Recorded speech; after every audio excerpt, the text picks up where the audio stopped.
नीरू गेली तरी सुप्रिया तशीच ड्रेसिंग टेबलासमोर बसून राहिलेली होती, सुन्न, बधिरलेल्या अवस्थेसारखी.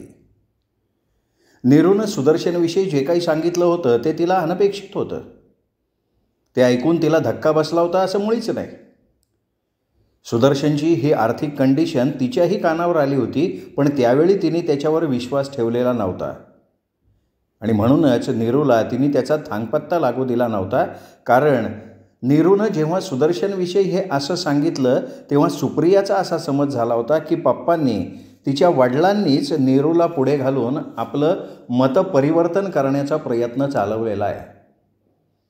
आणि सुप्रियाचा असा समज होण्यामागे कारणही तसंच घडलेलं होतं. सुदर्शनशी लग्न करायला पप्पांनी सुप्रियाला ठाम विरोध केलेला होता. सुप्रिया वडिलांची एकुलती एक आणि म्हणूनच अतिशय लाडकी होती. तिचा प्रत्येक हट्ट त्यांनी आजपर्यंत पुरवला होता. तिला स्वातंत्र्य दिलेलं होतं. राहुलवर आपलं प्रेम असल्याची जेव्हा सुप्रियानं त्यांना कल्पना दिली होती तेव्हा त्यांनी मुळीच विरोध केलेला नव्हता, कारण राहुल त्यांनाही आवडलेला होता.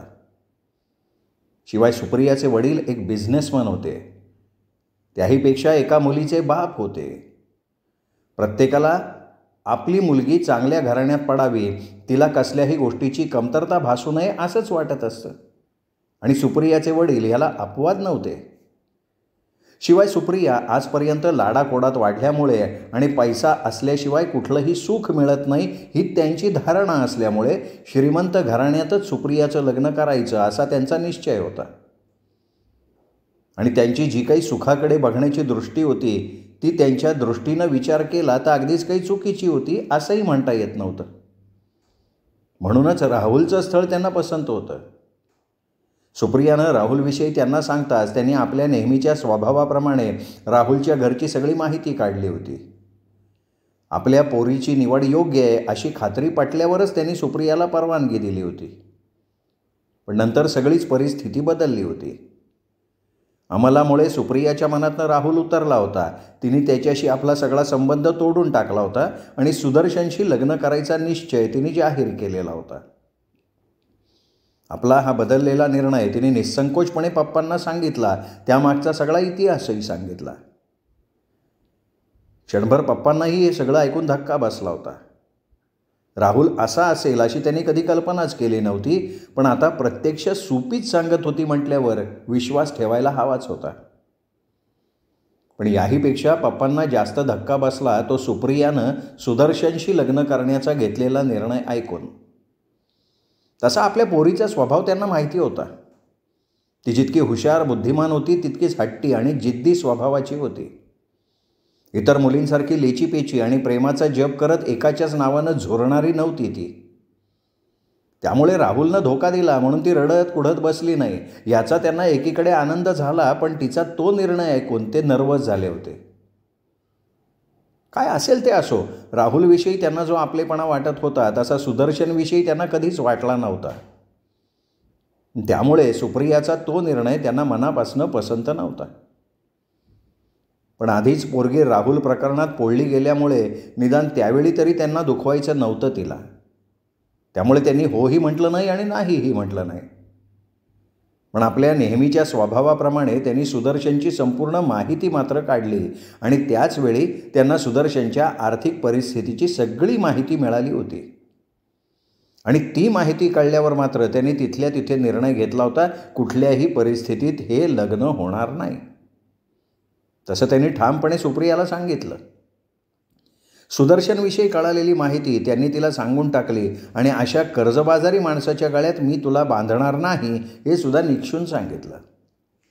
आणि जी शंका नीरूनं व्यक्त केली होती तीच शंका त्यांनीही बोलून दाखवली की सुदर्शन तुझ्याशी लग्न करतोय ते केवळ तुझ्या पैशासाठी, स्वतःची आर्थिक कोंडीतनं सुटका करून घेण्यासाठी.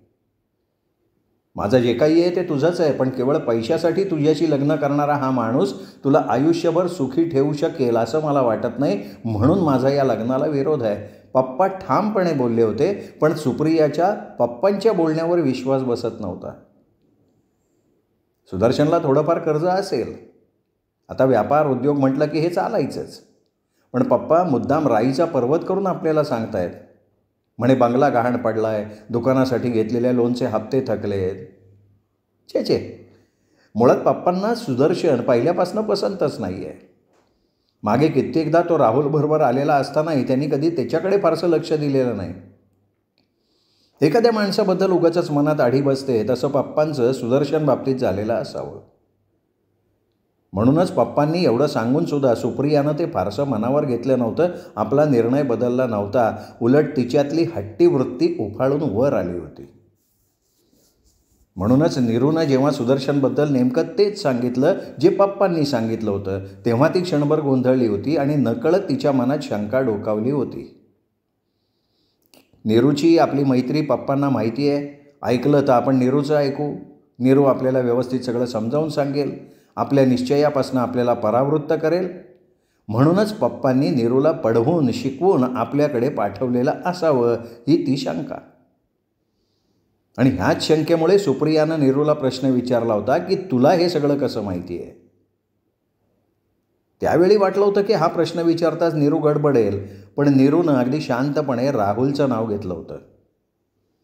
शिवाय पप्पांनी जर तिला पढवून पाठवलं असतं तर निश्चितच त्यांनी तिला सुपीला मी या सगळ्याची कल्पना दिली आहे हेही सांगितलं असतं. म्हणूनच आपण विचारात पडल्यासारखा चेहरा करून नीरूच्या चेहऱ्याचं बारकाईनं निरीक्षण करत होतो, पण आपल्याला या सगळ्या गोष्टींची आधीच कल्पना आहे असं नीरूच्या चेहऱ्यावरनं अजिबात जाणवलं नाही.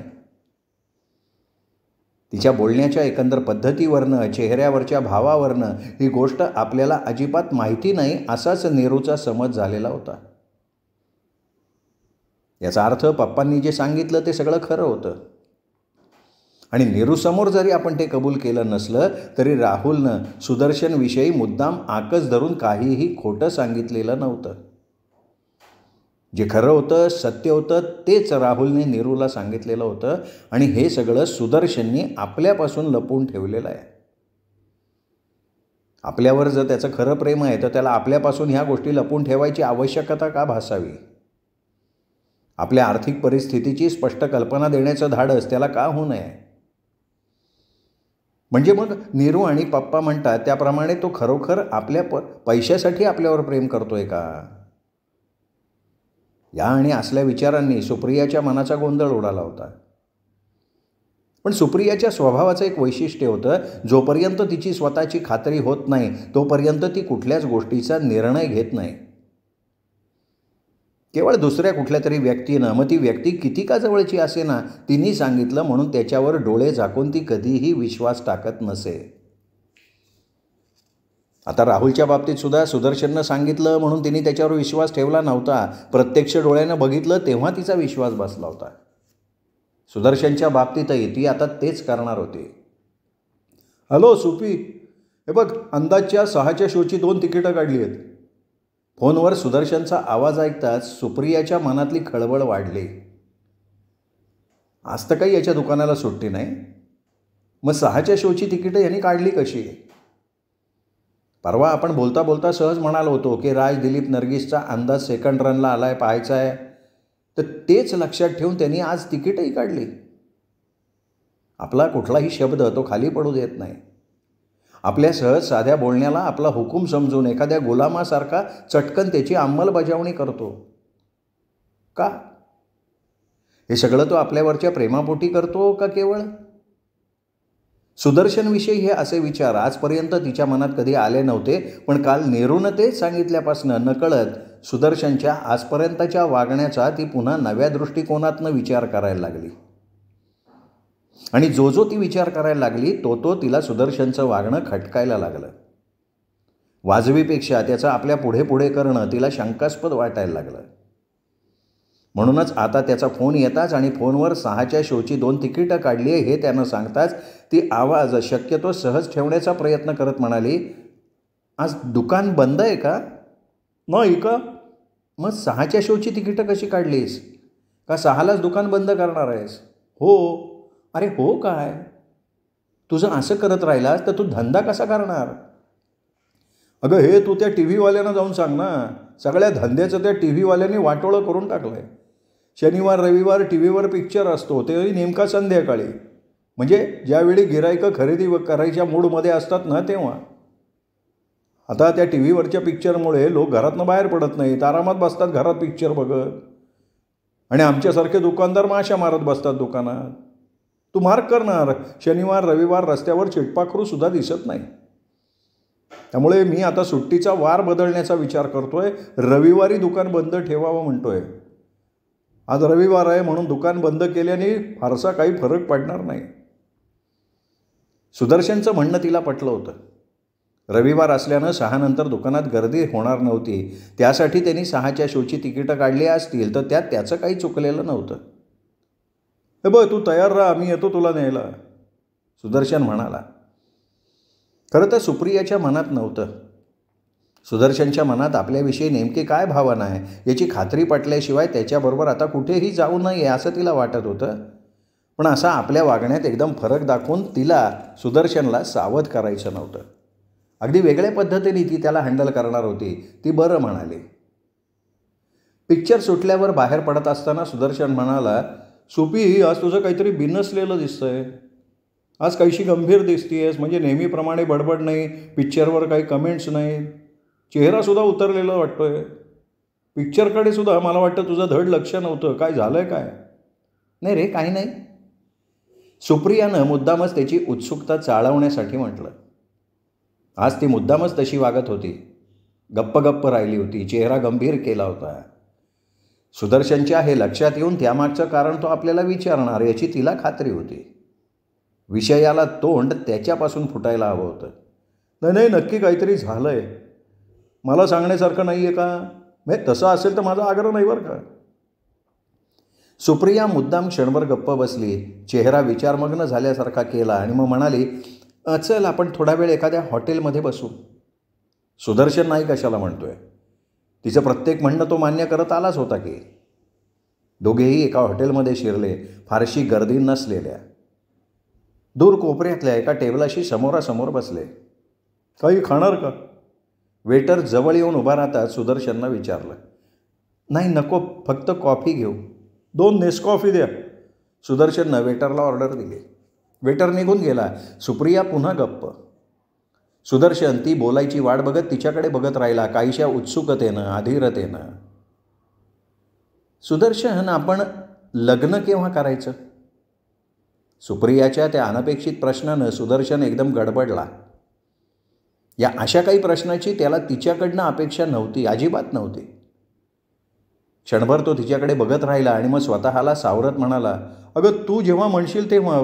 मी तर तुला मागेच सुचवलं होतं, तूच म्हणालीस की माझी इंटर्नशिप संपू दे. हो, पण आता तेवढा वेळ थांबण्यात अर्थ नाही असं वाटतंय मला. का, काही विशेष? पप्पांची आपल्या लग्नाला परवानगी नाही आहे. तू सांगितलंस त्यांना? अरे त्याशिवाय का मी तुला स्वतःहून हे विचारते आहे? नाही, पण कारण काय त्यांचं नकाराचं? सुदर्शनचा आवाज किंचित दुखावल्यासारखा झाला होता. अरे कारण मी विचारलं त्यांना, पण ते काही सांगायला तयार नाहीत. माझ्या अंदाजाप्रमाणे त्यांनी माझ्यासाठी दुसरा एखादा मुलगा बघितला असेल म्हणून त्यांनी आपल्या लग्नाला ठाम विरोध केला आहे. अगं पण तू तर म्हणत होतीस माझ्या पप्पांनी मला परवानगी दिली आहे माझ्या पसंतीच्या मुलाशी लग्न करायला.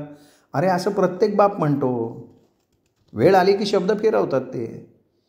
त्यातून त्यांच्या मनात एखादा मुलगा भरलेला असला की मग आपल्या ह्या अशा शब्दांचा त्यांना सोयीस्कर विसरही पडतो.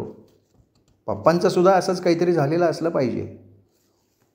मग आता मग काय, आपण सरळ कोर्ट मॅरेज करायचं म्हणजे तुझ्या पप्पांच्या इच्छेच्या विरुद्ध? अर्थात. अरे त्यांच्या इच्छेचा विचार करत राहिलो तर आपलं लग्न कधीही होणार नाही. नाही, पण असं त्यांच्या संमतीविना लग्न करणं पटत नाही मनाला. मग ठीक आहे, माझ्याशी लग्न करायचा विचार डोक्यातनं काढून टाक, कारण पप्पांची संमती कधीच मिळणार नाही.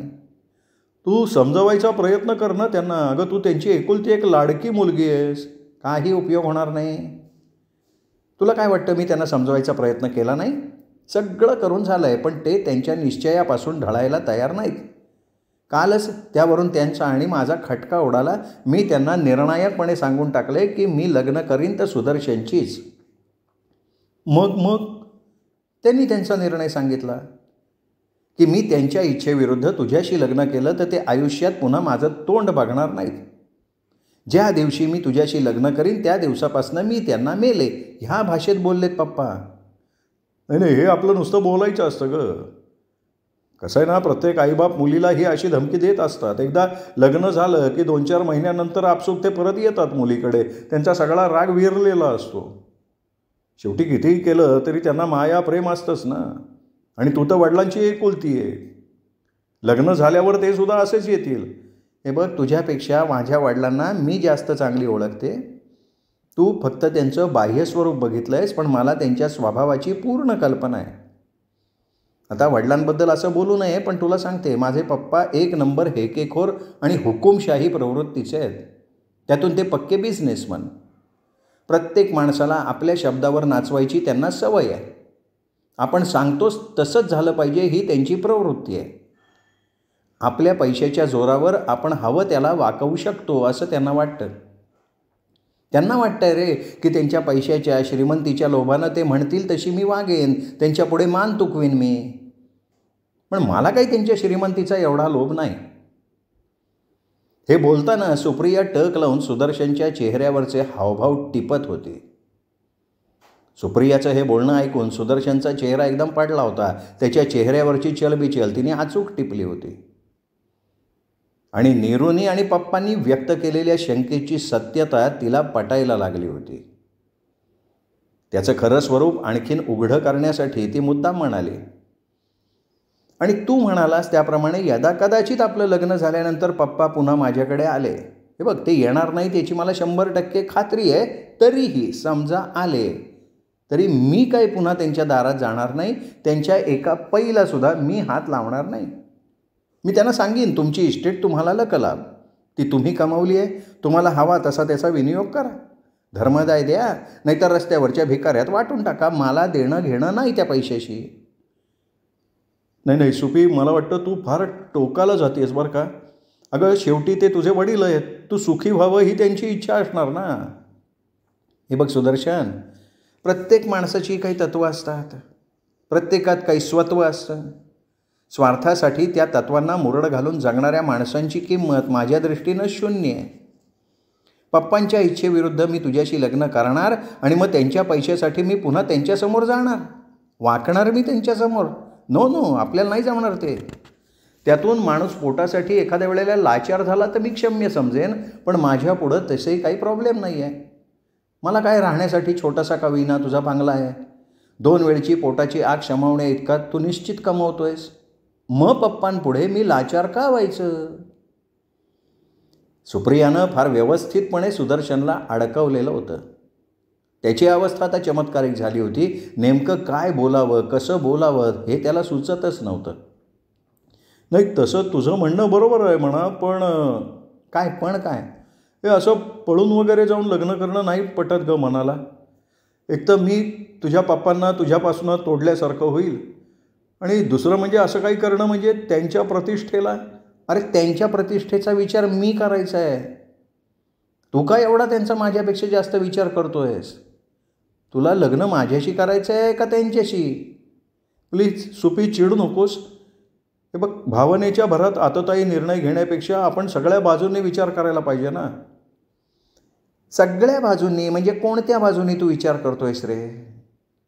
सुप्रियानं खोचकपणे विचारलं. अर्थात सुदर्शनला कशाचीच कल्पना नसल्यामुळे सुप्रियाच्या बोलण्यातला खोचकपणा त्याच्या लक्षातच आला नाही.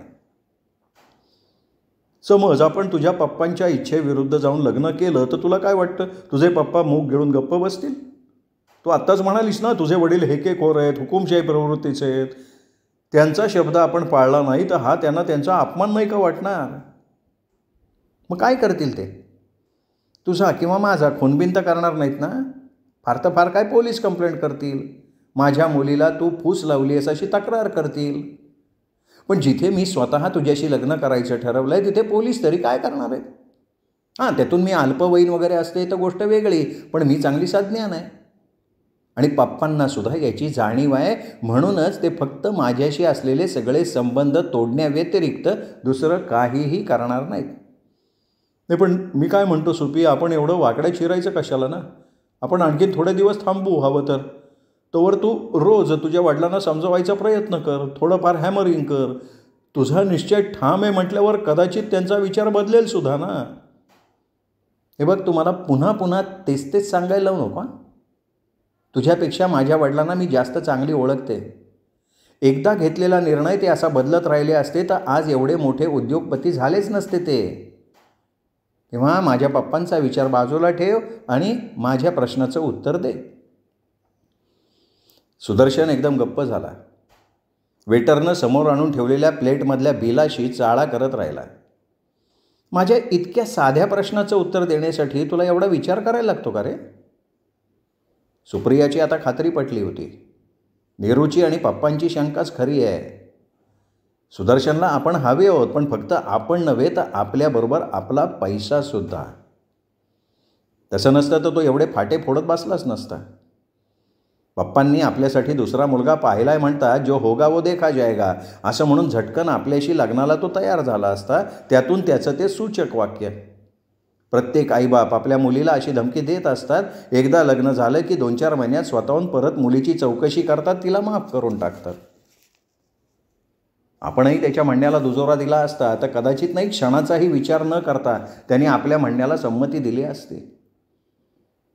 पण आपण पप्पा आपलं तोंड पुन्हा बघणार नाहीत असं म्हणतात त्याचा सगळा आवेश ओसरून गेला आणि म्हणूनच तो एवढा आपल्याला समजवायचा आटापिटा करतोय. आणि आता आपण निर्वाणीचं विचारताच गप्प झाला.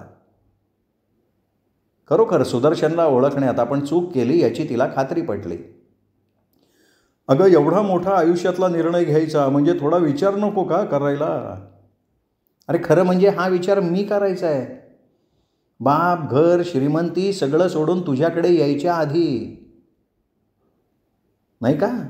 तुला तसा काहीच प्रॉब्लेम नाही आहे. पण मला वाटतं माझ्यापेक्षा तू माझ्या बापाचा विचार जास्त करतोयस. अगं नाही, तसं नाही. तसं नाही, तसंच आहे. मग तसं नाही आहे तर तुझी अडचण काय आहे ते सांग. सुप्रियाला वाटत होतं त्यानं अजूनही खरं काय ते स्पष्टपणे सांगावं, काहीही लपवून ठेवू नये.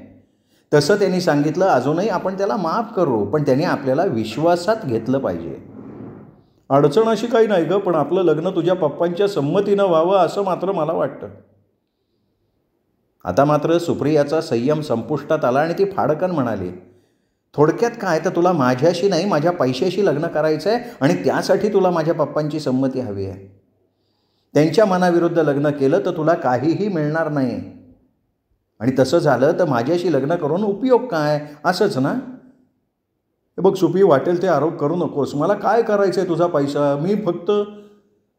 सुप्रियानं असा सरळ सरळ आरोप केल्यामुळे सुदर्शननं काहीसं नाराज होत म्हटलं, पण त्याचं ते बोलणं अगदी गुळमुळीत होतं.